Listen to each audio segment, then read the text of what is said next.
Hello and welcome to the Functionally Enlightened Podcast with Dr. Sharon Sarita. We interview well-respected medical and functional practitioners, as well as patients who have overcome disabling chronic conditions, such as dysautonomia, and reclaimed their health. These enlightened guests provide helpful tips on managing chronic pain and illnesses, using a combination of traditional and whole-body healing modalities. If you're interested in natural healing and quality of life improvement, you're in the right place. Thank you for listening to today's episode.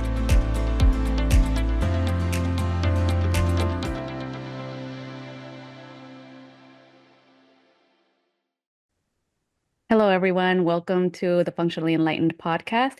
Today, we have another very special guest. Her name is Patricia Tashiro, and her journey into the world of functional medicine and chronic pain recovery really began with a life-altering event. In 2016, her 10-year-old daughter survived a devastating car accident that left her with a traumatic brain injury and chronic pain. Despite initially trusting the medical system, Patricia found herself at a crossroads when her daughter's condition worsened months after leaving the hospital. Determined to find answers, Patricia embarked on a tireless search for healing, from uncovering severe vitamin deficiencies to exploring vision therapy and anti-inflammatory diets. Her commitment to recovery led to breakthroughs and setbacks along the way. The turning point came with the discovery of Pain Reprocessing Therapy, or PRT, which not only transformed her daughter's life, but also inspired Patricia to share this powerful approach with others. So, Patricia, we are so happy to have you here on the show. And, just to get a little bit more about what brought you to functional health, can you elaborate on this transition that you faced? Yeah, absolutely. Well, thank you so much for having me and all the work you do to help get people the information they need to heal and live their best lives.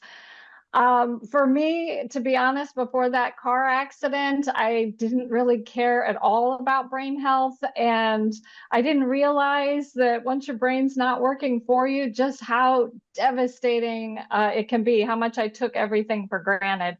But then seeing my daughter go from being so active, free range, running the neighborhood, to just in pain and unable to engage in life and struggling with all those post-concussive symptoms of light sensitivity, sound sensitivity, dizziness, vestibular issues. It was just devastating. And as you mentioned, I kind of stuck to the traditional method thinking, oh, these people must know best practices to get her better, because I had no interest in it. But again, 10 months after the car accident, she was 10 times worse than the day she walked out of the hospital. And I didn't know what was going on. And they essentially kind of told me, buck up, unless you're ill, you should be in school. And they didn't offer any new treatment modalities for her. So I was kind of heartbroken. And she turned to me and said, "Do they think I'm faking it?" And I just tried to say, no, they just don't have any new ideas, but we'll find some new people who do. Let go of all of them. I found new doctors with experience in this area, and then started doing my own research and realized there were so many things I should have been doing at home from the moment she got out of the hospital to help her recover. And once I got engaged and got the right team together for her, it was just a matter of a few weeks, months, until she was back in the game and, back in school full time. It was life-changing. And so I was so excited, and I thought, okay, we're done, close the chapter. But then, setbacks came where all the symptoms were coming back, and then I'd dive down on more interventions, and then she'd get better, and then a year or two later again, same thing, more setbacks.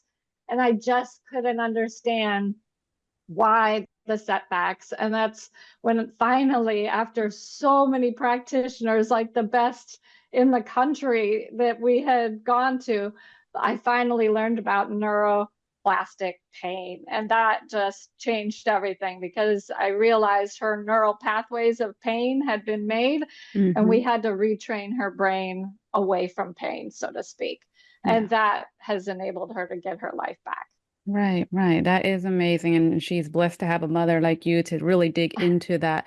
I know it takes a lot of research and a lot of advocating for yourself too, because they kind of shun you for trying to question them in the traditional medical practices.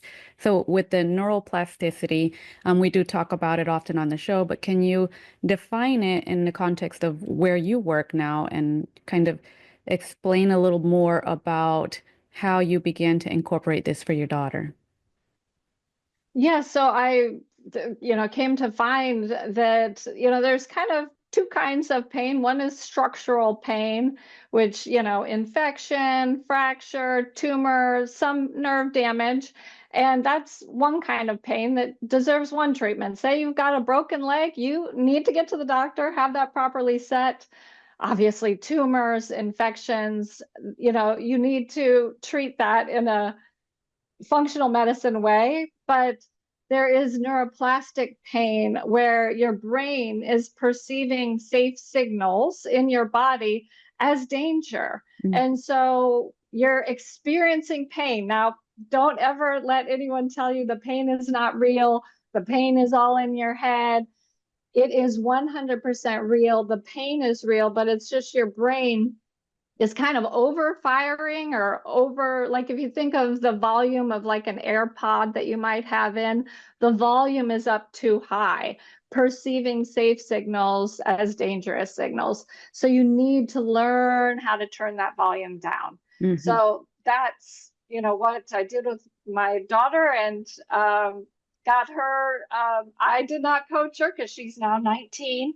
When she was a little 11-year-old in my house, I could change her diet and give her vitamins. But at 19, I said, hey, this sounds interesting and similar to, a lot of what you're dealing with. Why don't you check this out? And she texted me. She's off at university now. Texted me and said, this explains my entire life. And it was kind of heartbreaking in one sense, but also I was so grateful.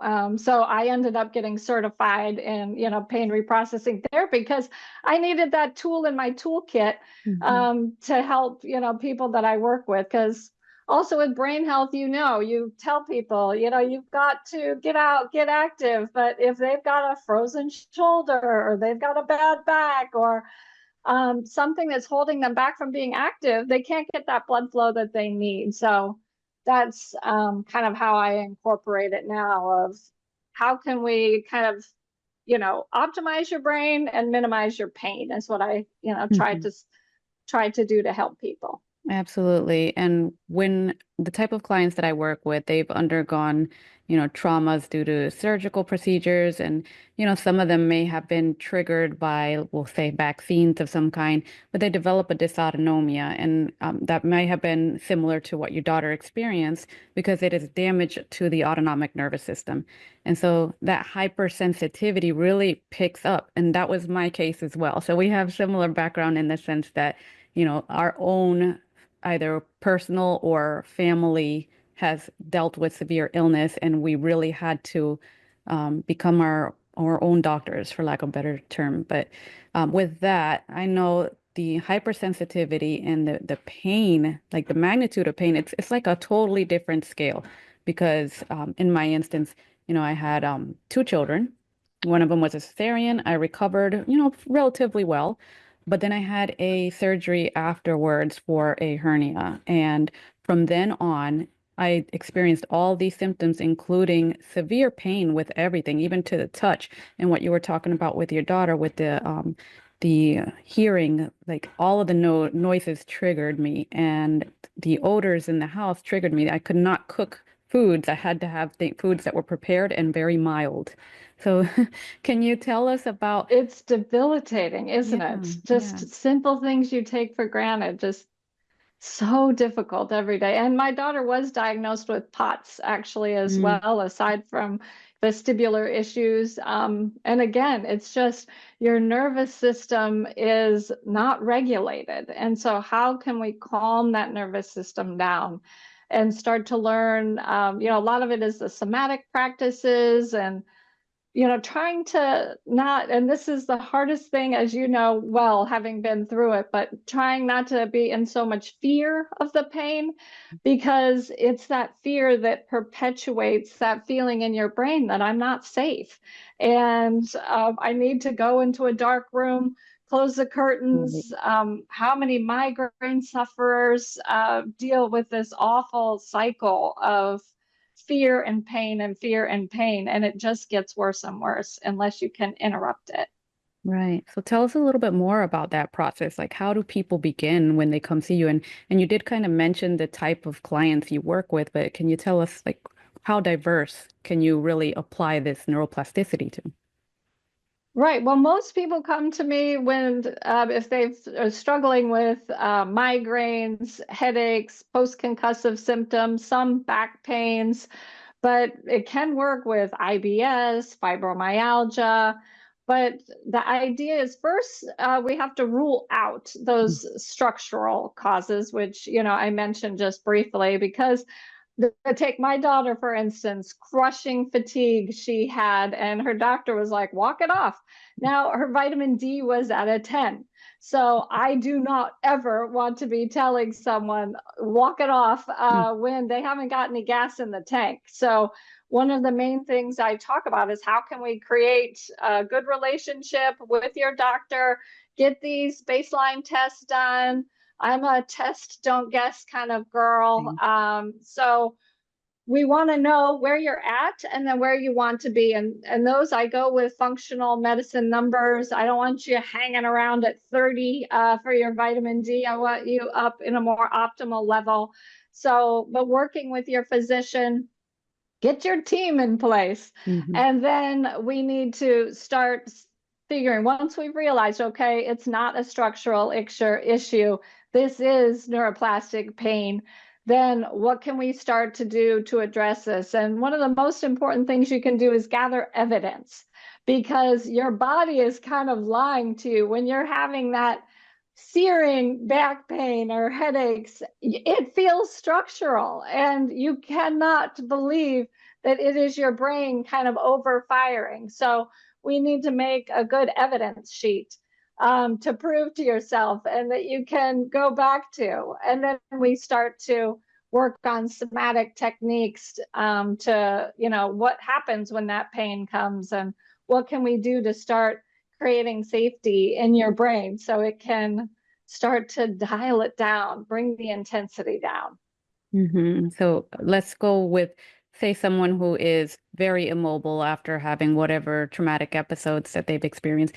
Someone who's very immobile, and like you said, they have the fear of movement because they think it's going to trigger this pain episode or a flare of some type.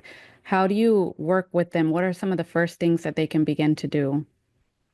Yeah, so we have to work with each person where they're at. As you've just mentioned, when people are really limited, it's going to be small steps. But the first thing is getting that belief that you can get better and that this is what the problem is. And then we start to take small steps to start retraining your nervous system. And it can be simple things of how can and each person is going to be different. We have to find out which, tools work for you. So take my, daughter as an example. She would be given, let's say, vision therapy of, track this and do this. It was so overwhelming. It would put her in bed for 3 days. And so it wasn't modulated to the trauma she had been and the capacity that she had. So that's the first thing we want to do, is get what's called kind of high payoff tools, where we see what works for you and what are simple things that you can do to start to bring safety. Some things are like smells, like I have a, nice smelling candle or something that is non-toxic. And then you start to see can I start creating safety? Sometimes it's with touch. So havening is probably something you're quite familiar with, of can I start to just rub my hands and start to breathe slowly or give myself that little butterfly hug and see if I can start to create some safety. And then once you have little tools that can bring safety and you notice, oh, this works for my nervous system, it's not upsetting me further, then let me build on that. And then it's a slow process of just building, building, building until you can start to get to the point where you can start to push the envelope and then start to, kind of expand your capacity and your circle. As you know, when you're in pain, your world gets so small and everything gets so isolating. So one of the things I want to start working on is how can we start to expand that world and get a little joy back, a little fun back in the world. Sometimes, it can be simple things like creative things of drawing, of, holding, leaves, being outside in the grass. So we have to work slowly for what's, where the nervous system is of the person who needs the help. Yeah, I love that you brought up some of those more practical things for people to do. I love to ground outside, and I always recommend my clients do the same. Very simple, 2 minutes even, or 5 minutes if you can get out there. If you're not able to stand, have someone help you with a chair and just get your feet on the bare ground. That and then exposure to sunlight. We always love that if you can get out there first thing in the morning. But I want to go back a little bit what you mentioned. Oh, you have something too? I want to tell you about grounding. My daughter, who had struggled with all these issues, we went to Hawaii for maybe a 10-day holiday for families, a 50th anniversary of her grandparents.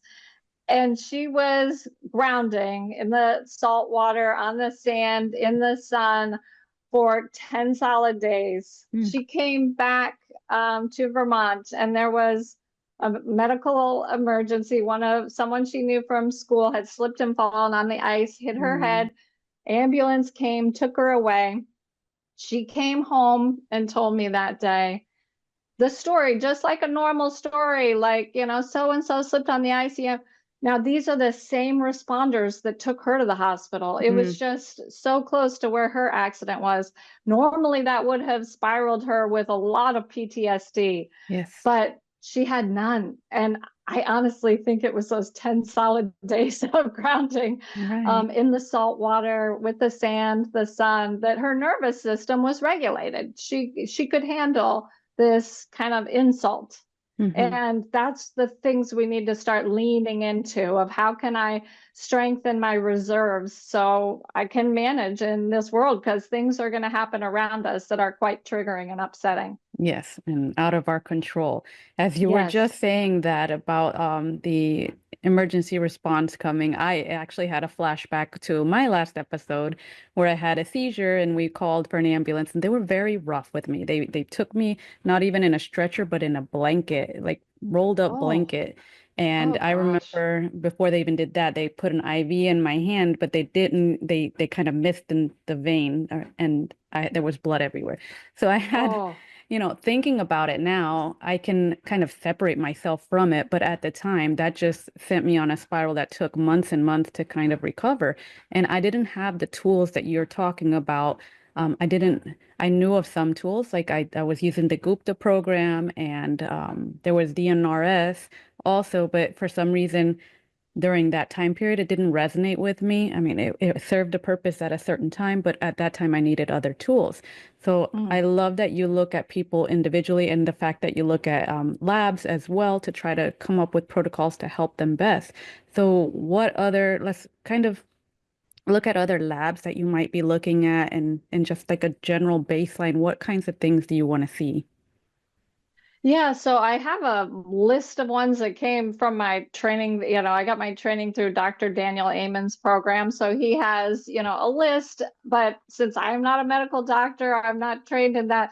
I talk to my practitioner, to my client and say, hey, these are things. And first of all, I want them to have an informed practitioner. You cannot go to one who's not informed in this and say, hey, I want these labs. They'll say, you don't need that. That's not important.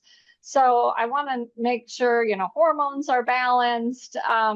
If I think there's a toxicity issue, we need to look into that depending on, what they're having done. I have to say, in our own house, We had to do mold remediation because I went, took my daughter to a, functional medicine doctor, and they said, well, we just want to make sure there's no mold in your house. And I thought, there's no mold in my house. I did the test. We were in the 95th percentile. Wow.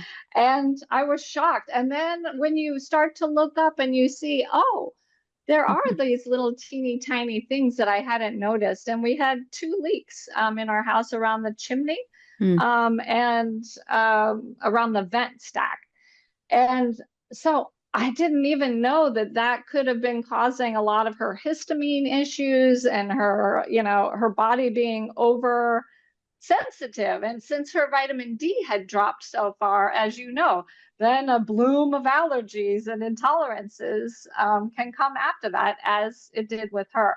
So, I have a checklist that I, give to my client, and I say, hey, we've got to get these done and make sure that you're kind of in the optimal range, and then go from there. But since I'm not, a medical doctor, I try to get, the right people in line to collaborate, with my people I'm working with. Yes, and that is key to like having that team. Sometimes we just rely on the one practitioner, or it could be a primary care manager, it could even be a specialist, but they hone in on one organ system and kind of avoid all of the other potential environmental triggers, like you mentioned. It could be more to the gut health than doing a colonoscopy and finding polyps. Like there's so much more in there in terms of, pathogen overgrowth or just dysbiosis in general, malnutrition, which is, you kind of briefly mentioned it, and, making sure that the nutrients are in balance, and just everything in the body is supposed to be in balance. So when we looked at things like mold, it's very few and far between that you could be mold free. It's out there, right? And it's just kind of depends on the person's sensitivity, the exposure, the magnitude and the quantity, all of that. But when you have people who have undergone some type of, again, episode, a traumatic event in their lives, and what you mentioned here and what you're really teaching on is the neuroplasticity piece. Like we don't know how to shut off that response.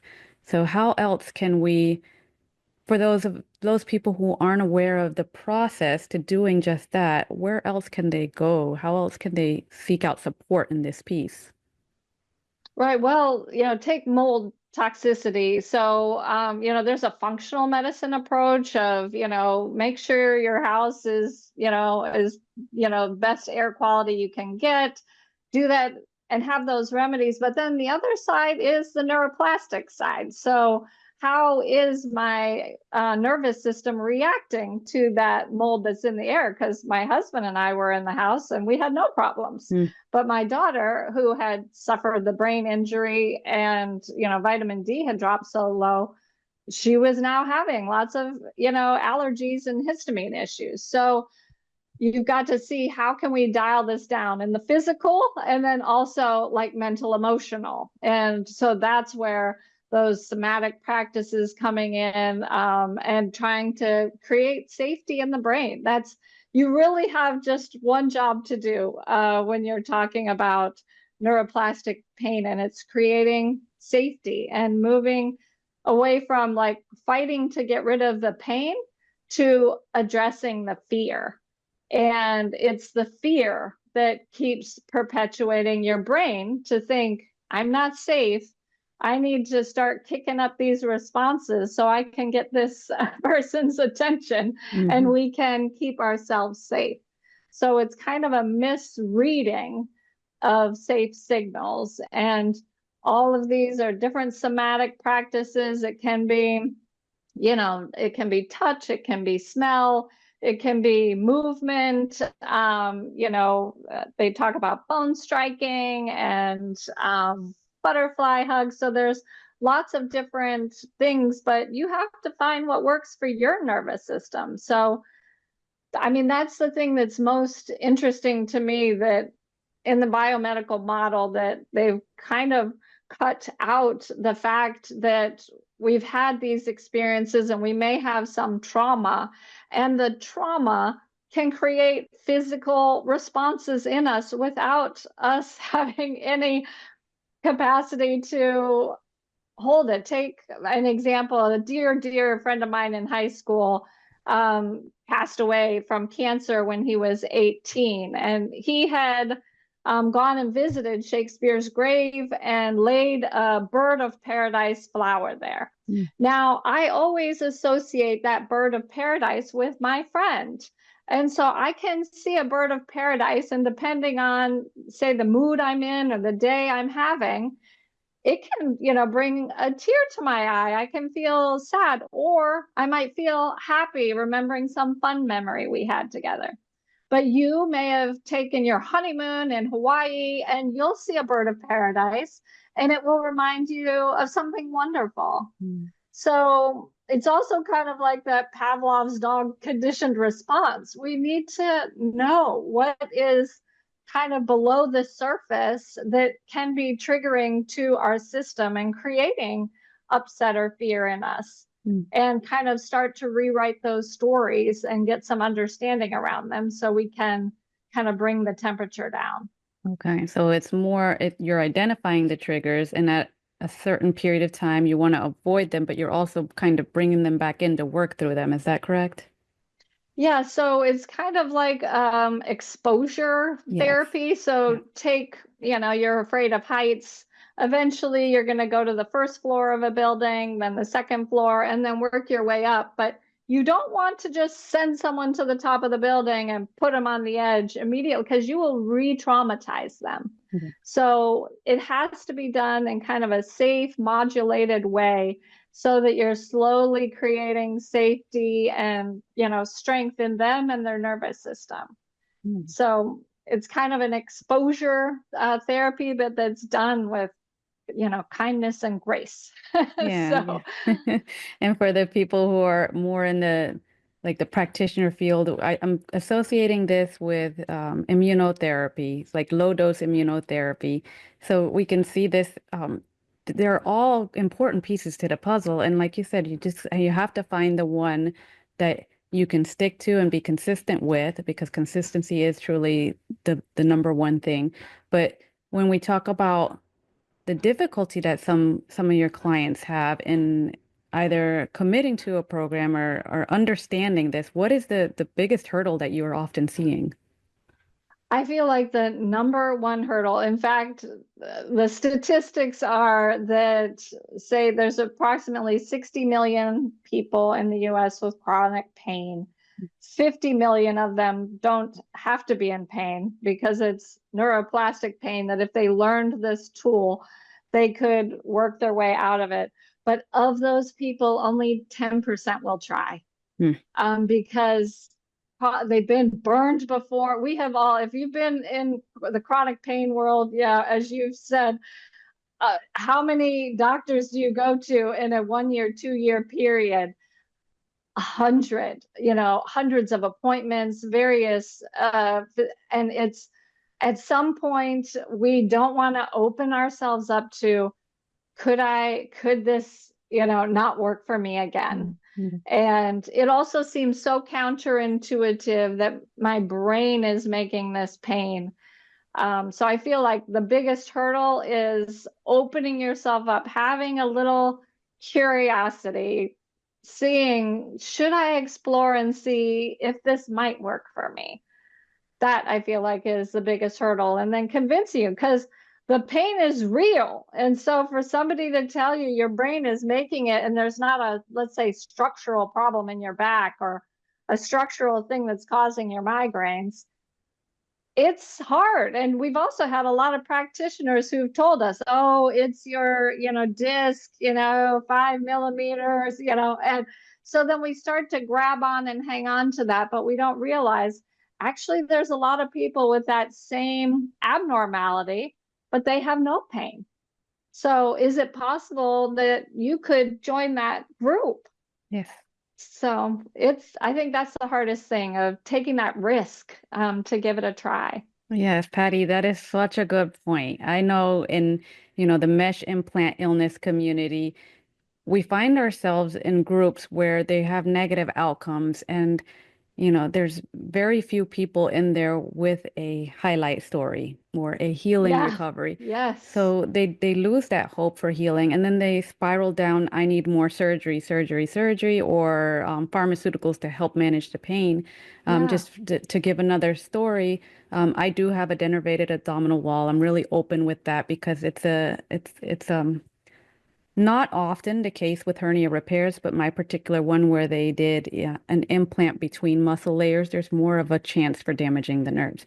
So I have dealt with such severe abdominal pain for 3 years, and I went around the roller coaster with conventional medicine, and then it turned out that it was mostly due to the inflammation and my lack of understanding with the outside world, like what I was bringing into my body in terms of the diet and just nutrition, the personal care products. I wasn't doing very much. I wasn't eating very much, but all of that to say it wasn't all structural. Granted, I still have chronic pain, but way more functional. Having done a lot of the neuroplasticity work, I've been to functional neurology, and that's where really I was given the guidance initially. And I didn't even know about dysautonomia until I visited my first functional neurologist slash chiropractor, and he kind of enlightened me to all of that, including like electrolyte imbalances and things that we're not very aware of. But um, the you have to have that insight that there's improvement that can be made every day. There's some type of improvement. And that brain training piece is such a pivotal piece that I wish more people had access to or had the resources. So how can people learn more about this, especially from an expert like yourself?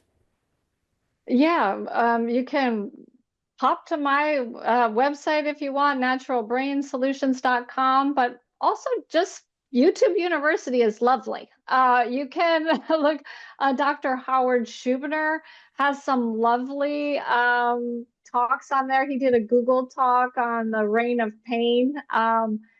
It lays it out pretty effectively. And then you can start to see, does this resonate with me? Do I see myself in this story? And there are just so many resources of, getting books and, looking into different, courses that you can take. It's that's actually kind of what's heartbreaking to me is that it took me a long time to find this. It could have been a much shorter story if I had found this earlier in time. And that's really why I just want, everyone to know there are resources out there.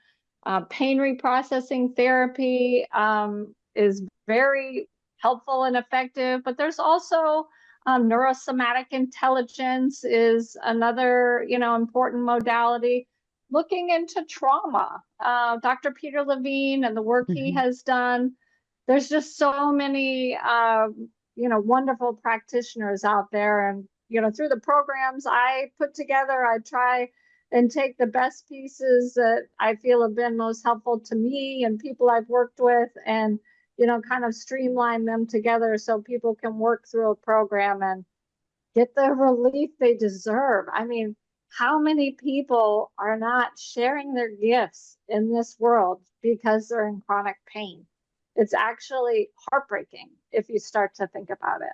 Yeah, and you mentioned Peter Levine. I'm reading one of his books right now, and just even the first chapter was so captivating. He's talking about how he was hit by a car as a pedestrian walking across the street, and he knew that shouldn't suppress his body's natural tendencies, like the tremors and things, where a lot of the times we try to suppress those things after a trauma. I remember receiving some medications via IV after my episodes, and it shut my body down. But that, in essence, prevented me from being able to process that trauma. And I won't go into too much more, but just it's so our bodies know what to do. It has an innate ability to heal. We just need to open the door for it and get out of its way sometimes. Absolutely. That's actually one of the beautiful things Dr. Howard Schubner often says is our bodies are built to heal. And we need to, just give it the groundwork to do so. So if you can combine the functional medicine of getting the important things in place, like, your nutrition, your sleep, your movement, and let's talk about community. A lot of the time, chronic pain is so isolating, and we are not meant to be lying alone in a dark room with the blinds pulled. We need community. And so we have to start to work on how can I start to reconnect with people? And even if it's just small things, but I'm not able to do a lot, but I've got to start working that way because it's a part of our healing. So if we can get these things together and then start to work and get the education we need of what causes pain, why am I in pain? And then you start to become your own little kind of detective of, I'm starting to get this migraine, or I'm starting, and you know what? I am in a lot of stress at work, or I am in a lot of stress in my relationship, and it's starting to come. It's because my brain is worried about me. So we start to take them as signals and start to untangle, what is this trying to tell me, and what do I need to shift in order to move through it? And then that fear will go down, and then miraculously the pain will too. Yes, yes, I love that. And so, what I like to ask people is if you had one thing to recommend to all of your clients across the board, and that you know that it would undoubtedly help them, what would that be? I would probably say a gratitude journal. I hate to say it. I know it's cliche, and many people have done it, and it's funny, I have a book I wrote back in 2011 before the car accident, but chapter 20 was on gratitude and how much it just changed my life. And then I realized, and I can actually show you a slide of it here if you want to take a peek at it, but the the brain scan you can take of the brain in a state of gratitude and in a state of fear, and you can see the difference in the brain. And take a look, if you can see on this screen, there's a brain in a fearful state and a brain in a grateful state. And think about that. If the main thing we're trying to do here is create safety in the brain, you cannot be in a state of fear and gratitude at the same time. You cannot be, in a fight or flight state and also grateful in that moment. Now, it can be fleeting, but it's a matter of training your brain. And so whenever I, give courses, my homework is always just for 3 weeks. Before you go to bed, write 3 to 5 things that you're grateful for. Mhm. And I promise you, by the end of those 3 weeks, you'll be feeling more joyful. You'll start to spend your day looking for things to write down that night. And it reorients what we're focusing on. Yeah. Because if you think about it, all day, every day, we can focus on a million different things. I can focus on all the things going wrong in the world. I can focus on all the things going right in the world or in my own life. And so it's a matter of what are we focusing on. And so that little thing can actually retrain your brain, rewire your brain.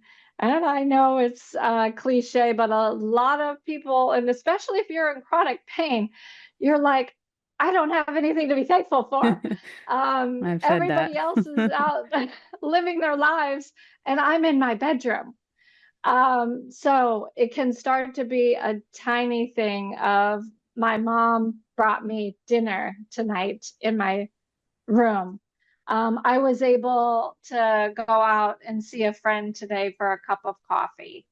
I was, so simple, tiny little pleasures you can start to relish.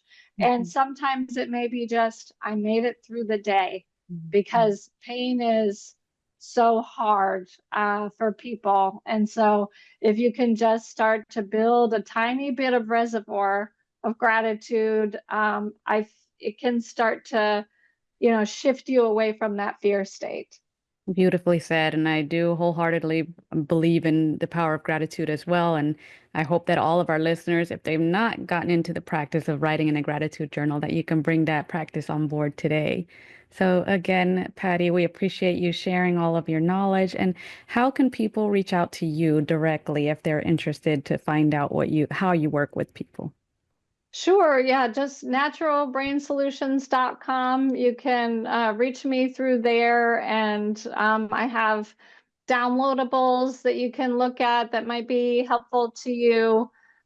Pop me an email. I'm always happy to respond. And if I can't help you, if your situation isn't in my wheelhouse, I will try to find you or connect you with someone who can. Because my whole thing is I want people to get back out there living their best lives. If I can help you, I'm delighted. But if I know someone else that's, more specific in whatever area you're facing, I'll, connect you with them. So I just want everybody to take that step for themselves. Just believe that you can feel better and you deserve to feel better. And we actually need you to feel better because we need you sharing your gifts. And you being in pain is not, what you deserve or what we deserve around you. We need you living fully and sharing your gifts.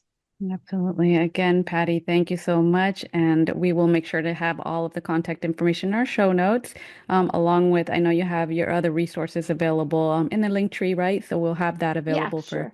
All right. So perfect. Thank you so much, Patty. And thank you to all our listeners. We will see you on the next one.